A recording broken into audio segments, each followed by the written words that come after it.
Hi students, ഞാൻ നിങ്ങളുടെ statistics faculty നിമി Nelson. അപ്പോൾ നമ്മൾ +1 ഒക്കെ കഴിഞ്ഞ് +2 ക്ലാസ്സിലേക്ക് എത്തിയിരിക്കുകയാണ്. ഇപ്പോൾ ഏകദേശം എങ്ങനെയാണ് ക്വസ്റ്റ്യൻസ് വരിക എന്നുള്ളതിനെ പറ്റി നല്ലൊരു ധാരണ നിങ്ങൾക്ക് കിട്ടിയിട്ടുണ്ടായിരിക്കും അല്ലേ.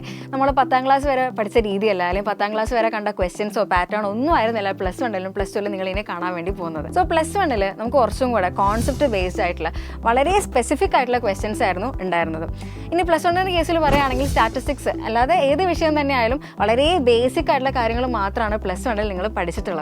സ്റ്റാറ്റിസ്റ്റിക്സിന്റെ കേസിലേക്ക് വരികയാണെങ്കിൽ പകുതി തിയറിയും പകുതി പ്രോബ്ലംസും ആണ് നമ്മൾ പഠിച്ചിട്ടുണ്ടായിരുന്നത്. +2ലേക്ക് വരുന്ന സമയത്ത് കുറച്ചും കൂടെ അഡ്വാൻസ്ഡ് ആയിട്ട് ടോപ്പിക്സ് ആണ് നമുക്ക് പഠിക്കാനുള്ളത്. അതിപ്പോൾ ഏത് സബ്ജക്റ്റ് എടുത്താലും കുറച്ചും കൂടെ ഒരു പടി മുകളിൽ നിൽക്കുന്ന കാര്യങ്ങളാണ് നമുക്കിനി പഠിക്കാനായിട്ടുള്ളത്.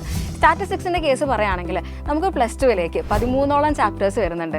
122ലധികം ഇക്വേഷൻസ് ആണ് നമുക്ക് പഠിക്കാനായിട്ടുള്ളത്.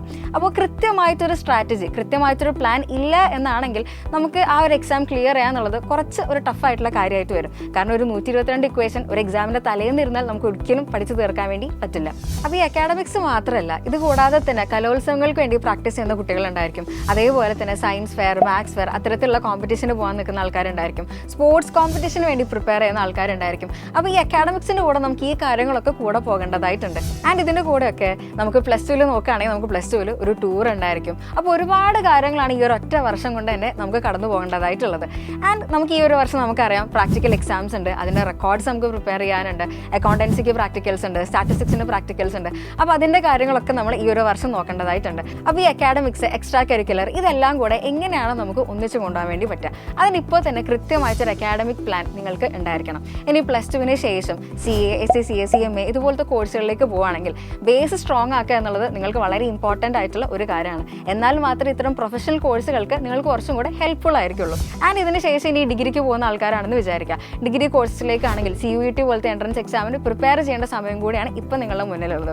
അല്ലെങ്കിൽ SSC, CHSL +2 കഴിഞ്ഞ് നിങ്ങൾക്ക് എഴുതാൻ വേണ്ടി പറ്റുന്ന ഗവൺമെൻറ് എക്സാമാണ്, അതിനും പ്രിപ്പയർ ചെയ്യാൻ ആഗ്രഹിക്കുന്ന ആൾക്കാരുണ്ടായിരിക്കും. അപ്പോൾ ഒരുപാട് കാര്യങ്ങളാണ് ഈ ഒരൊറ്റ വർഷം നിങ്ങളുടെ മുന്നിലുള്ളത്. സോ ഇത്രയധികം കാര്യങ്ങൾ ചെയ്യണമെങ്കിൽ കൃത്യമായിട്ടൊരു സ്ട്രാറ്റജി നമുക്ക് ആവശ്യമായിട്ടുണ്ട്. ഈ ഒരു സ്ട്രാറ്റജി ഫോളോ ചെയ്തിട്ടാണ് നമ്മളെ യുവ ബാച്ച് മുന്നോട്ട് പോകുന്നത്.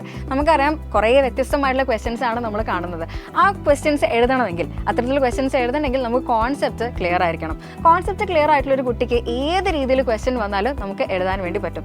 അതിന് ഏറ്റവും ഇമ്പോർട്ടൻ്റ് ആയിട്ട് നിങ്ങൾ ചെയ്യേണ്ട കാര്യം എന്ന് പറയുന്നത് ഓരോ ചാപ്റ്റർ തീരുമ്പോഴും NCERT ക്വസ്റ്റ്യൻസ് വർക്ക്ഔട്ട് ചെയ്യുക എന്നുള്ളതാണ്. അത്തരത്തിൽ പ്രീവിയസ് ഇയർ ക്വസ്റ്റ്യൻസും കൂടെ വർക്ക്ഔട്ട് ചെയ്ത് കഴിഞ്ഞാൽ പിന്നെ എല്ലാം സെറ്റ് ആയിട്ടുള്ള കാര്യങ്ങളാണ്. സോ ഇത്തരത്തിൽ വളരെ സിസ്റ്റമാറ്റിക് ആയിട്ടുള്ള സ്റ്റഡി പ്ലാനാണ് നമ്മളെ യുവ ബാച്ചിൽ നമ്മൾ പ്രൊവൈഡ് ചെയ്യുന്നത്. അതേപോലെ തന്നെ നമ്മൾ പ്രാക്ടിക്കൽ ക്ലാസ്സും യുവ ബാച്ചിൽ അവൈലബിൾ ആണ്. അപ്പോൾ ഇതുവരെ നിങ്ങൾ യുവ ബാച്ചിൽ ജോയിൻ ചെയ്യാത്ത ആൾക്കാരാണെങ്കിൽ പെട്ടെന്ന് തന്നെ താഴെ കാണുന്ന നമ്പറിൽ രജിസ്റ്റർ ചെയ്യുക, നിങ്ങളെ സീറ്റ്സ് ഉറപ്പാക്കുക. സോ ഹാപ്പി ലേണിംഗ് വിത്ത് Xylem Commerce.